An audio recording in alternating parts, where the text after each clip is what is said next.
Hey everybody, day 5, Saturday, April the 8th. Just finished a 4-mile walk. I'm gonna start making my goal be a 10-mile a day routine. 4 miles in the morning, 4 miles after lunch, and then another 2 miles after dinner.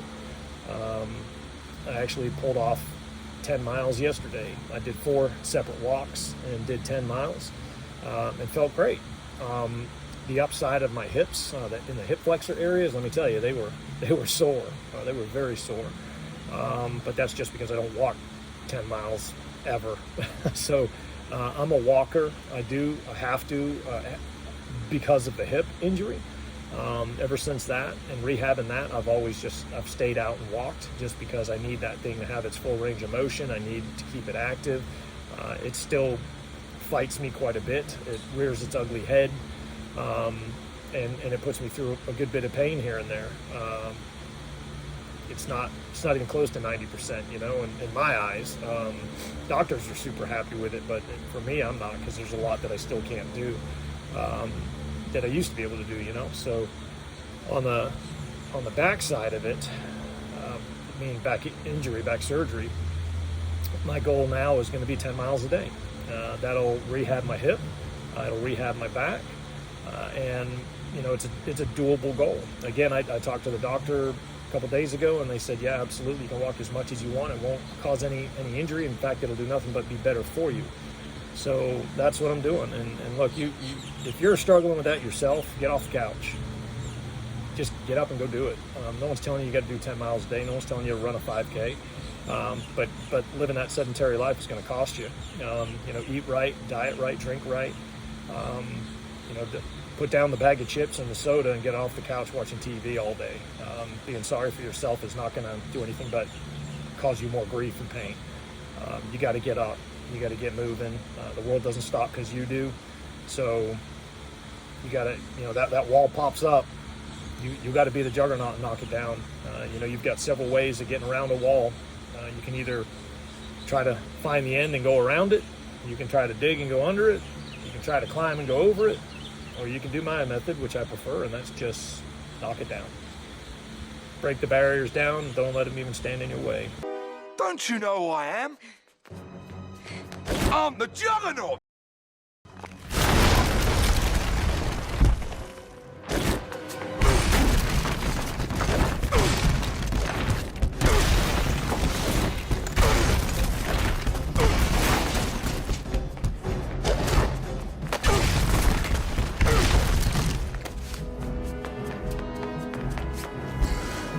So that, and the whole purpose of knocking it down is so it's not a barrier ever again.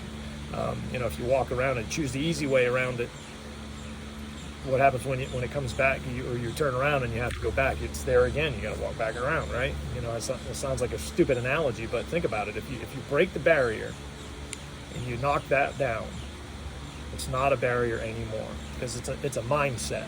If I know that I can do it, then it's done. But if I put, hurdles in my way to get past that, it makes it more of a chore for me. And then I don't want to do it again, right? Because it sucks. Listen, 10-mile walk is nothing that I ever thought I would be doing. I wasn't walking 10 miles before this. I was walking 3 to 4 miles a day, sometimes only 1, for rehabbing on the hip.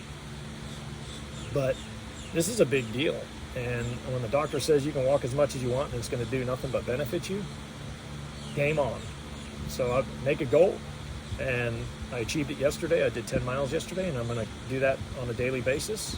Again, 3 walks, 4, 4, and 2. But I do want to be transparent with y'all, and there's a couple things that I haven't mentioned that I do want to talk about. Last night I did take some pain medicine to go to sleep in hopes that I would actually get better rest. I took some oxycodone as well as the cyclobenzapine for the muscle relaxer, and you know what it did? Nothing but negative for me through the night. I got worse sleep. When I got up to use the bathroom, I had a hard time going to the bathroom because it just, I guess, relaxes you so much you can't even push the pee out. It was kind of like surgery day. you know, and it's back to normal today, but during the night I had a heck of a time trying to go pee. And that's aggravating because your bladder's full and you're just like, man, I know I still got some in there. Why can't I get it out? You know, go to bed feeling like you still got to go to the bathroom, you know? So that was definitely a downside. And the other downside of it was I felt no pain relief whatsoever from taking the pain meds. And then on top of that, I got a wonderful, just head exploding headache for many hours through the night. And I finally took some Tylenol for that, and, you know, took 4 extra strength, I don't know, 2 o'clock or so this morning, and finally knocked the headache down. But man, it was brutal. And so in the sleep part of it, look, I was up less. I was only awake 8 different times last night. I got a total of 5 hours and 11 minutes of sleep. But my 8 hours or 8 awake times, I was awake much longer than the 2 nights before. So yeah, I won't do that again. I will go without the pain meds, and I should have just stuck to my guns and went without them. They've just never been a thing for me, and it wasn't for me last night. I'm not telling you not to take them, but you know, you heal better without them. You heal faster without them. You don't wind up with a foggy, fuzzy mind. You don't get the whatever's on the bottle side effects, and you know, you don't get constipated. You know, you don't have to deal with all that stuff just because you need to. I need to reduce the amount of pain that I'm in, but I'm going to take on all these other issues. What is it worth it? Not for me. Definitely not for me. You know, it's like watching some of these videos on TV where, you know, you take this and take that to get rid of this problem, but oh yeah, you might have a heart attack and die. You know, that's a side effect, but you're willing to take that chance so you can, what, not have a headache? Yeah, no, not me. So I'm exaggerating a little, but not by much. So let's get back to the walking part of it. Again, let me encourage you to get out there, knock a wall down, don't let it be a barrier. Just plow it over and get past it. Look, if you put in a mile, your next walk can be 1.25 miles. You know, if you get that 1.25 miles down, make your next one 1.5 miles. And before you know it, you'll be walking, you know, crap tons of mileage. But anyway, I said I was going to get back to walking, but I forgot one other thing about the transparency. This one's a little bit more personal and feels a little odd even talking about it, but when I came home from surgery, it felt like somebody kicked me right in the you-know-what, and just like that soreness that's comes from that. If you've ever been hit in the gonads, you know it don't feel good. You don't need to watch a show to figure that one out. It hurts, and it hurts for a good while. I had that soreness, all the way into yesterday. You know, it subsided each day, but it was just like, what is the deal? Why is that an issue for me? You know, the incision, it wasn't directly below the belly button. It was over and down, much closer to that area than I would like it to be. In fact, when I'm putting the bandages on, taping it, you have to watch and not tape your junk because it's so close. But last night, before I took my shower, actually I don't know if it was before or after, either way, I noticed I had bruising there on my stuff, on my junk, in 2 different places, on the side closest to the incision. I don't understand that. I've never had that happen ever, so that'll be a question for the doctor. But it feels fine today. I don't have that soreness there today, but it is bruised, and you know, so I don't know what's up with that. It was just one of those things. Maybe they were working so close, you know, doing it. They bumped it a few times with their instruments. I don't know. You know, it's probably the good thing you're under anesthesia, so you don't see all that stuff, right? So, yeah, that's it for me. Outside of the additional pain that you get on the top side of your hips in the hip flexor area for walking so much, I'm not used to putting on 10 miles. So let me tell you, the top side of my hips were very, very sore yesterday, and that was just from walking. They feel much better this morning, and after my 4 miles today, I don't have hardly any of that. There's a little bit there. There's a little bit of aggravation, but nothing like it was yesterday. You know, I was pushing myself a little bit yesterday, but it's just soreness. I can push past soreness. It's not that big of a deal. but the overall pain has just dropped exponentially. I woke up today like, I'm feeling great. Yesterday was great. Today's even better. So I'm very confident that come day 7, I don't think I'm going to have any of this back pain. Maybe just a little bump here or a bump there, or maybe driving in the car or something. Obviously they don't want me bending and twisting. I'm sure doing any of that would hurt the surgical area. So I'm curious when I'll be able to start doing that kind of stuff. I don't know just yet. I'll keep you posted on that as we get closer to that date. But again, this is just to be an encouragement that, listen, it's not the end of the world.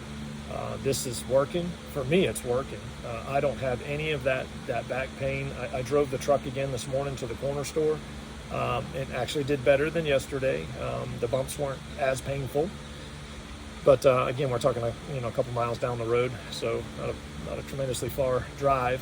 I don't want to go anywhere far right now. We have an Easter outreach going on today. I'm not going to be there for that. I just don't want to be around 8 million people and risk getting bumped by a kid or something in the back and tripping, falling, whatever. I don't want to risk any of that today, so I'm staying home again. But my plan is to be in church tomorrow and attend regular like I normally would. So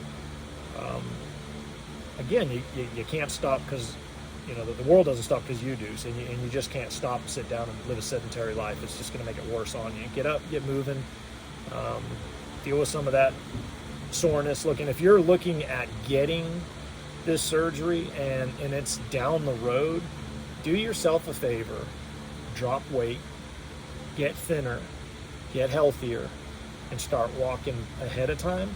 That way, when you have the surgery and you come out, first off, if you drop weight and you're thinner, it's easier for them to work on that area. And that's what I did. I dropped almost, I was 181 and a half yesterday morning. I was 199 5 weeks ago. So I wanted to be 185 by surgery time, and I'm in 11 days I got down to 184. But you doing that makes the area that they're going to work in more accessible to them. And look, I want to do everything I can to help them help me. You know what I mean? I want them to have the best ability to access your spine so that they can get in there without any issues. They're not trying to drudge around 20 pounds of fat trying to work their way through that and retract all of that junk before they can even get to the work site. I just wanted them to be able to have an easy access point to get in and do the surgery, and I believe it worked. They commented on how it should go a lot easier because I was thin. So the vascular surgeon actually mentioned that. So my hope was that they would have it easier, and I believe it worked. I'll have to talk to them more about that at post-op and see how that worked for them. The other part is if you're already out there and you're walking around now, say your surgery is in a month or 6 months down the road. If you're out there and getting out and about and getting healthy, and then you start some exercise, and again, if it's just walking, guess what you'll be able to do when you're out of surgery? You'll be able to walk. You won't have all that soreness, because if you start something new after your surgery, you're not just going to have the pain from the surgery, but you're going to have additional pain from really sore muscles because you never worked them before, or you didn't work them enough before, and they're not used to what you're about to put them through. So do yourself a favor and work yourself up to that before surgery date.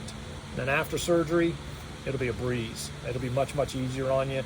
Obviously you're gonna be in some pain for the first few days, but it does go down. It drops, and it drops pretty quick. That day 2 and day 3 was definitely a kicker in the evening for me, right around 6 o'clock both days. I don't know what the deal was with 6, but both days it was just hammered down. But last night was pretty good. Yesterday, on day 4, I got up, I felt great. I did all that walking. I did all the walking through the rest of the day. Went to bed, and honestly, I didn't really feel like I needed the pain medicine, but I was like, if I just take this and do the muscle relaxer, maybe I'll get some better sleep. and obviously that didn't work out. 5 hours and 11 minutes of sleep, up 8 different times, massive headache. You know, I was like, I'll never do that again. So, and then today, man, I feel great. You know, I mean, I'm sore right now because I just did my walk. I got 4 miles out, but I'm on an ice pack at the moment while I'm talking to you here. And all in all, I have no regrets. I'm very confident this thing is what I needed. So I hope it's an encouragement to you. I hope you can see somebody that's gone through this, that's not a big whine bag that's complaining, you know, for the next year and a half, of, you know, leaving you 20 and 30-minute videos of just basically reiterating how awful their life is and how painful their life is and how much they can't do anything because of fill in the blank. You know, most of that's up here. Don't let this stop this. You know, don't let your mind stop your body from doing stuff. You know, it's you know, you go through the Navy SEALs have Hell Week, right? And that is designed to push them past what they can physically do if their mind will just allow them to do that. And if they allow their mind to tell their body, you're not in control, I am, they're going to hurt, they're going to have issues, and sometimes they get injured, but they push through it. Now listen, you're going to have a hell week after you get done with this surgery. This first week, that's your hell week. This is going to be your week. You push through this week. It's 1 week. 1 week. Anybody can make it past 7 days of doing anything. You'll do it. You can get through it. I mean, if I can, you can. I'm not Superman. You know, so be encouraged. If you're looking at getting this surgery, find you a good doctor. Find you one that you can trust. Find you one that doesn't have a bunch of malpractice suits. I'd be happy to refer to anybody. You know, my doctor. So leave a message in the comment box if you're here in Florida, and I'll gladly send over a referral to my doctor as well, so you can have someone you can trust. Anyway, enjoy the rest of your day. Enjoy Easter weekend. Man, what a great thing to celebrate. Risen Savior. That's tomorrow, folks, Easter. So God bless you. Have a good day and a good Easter.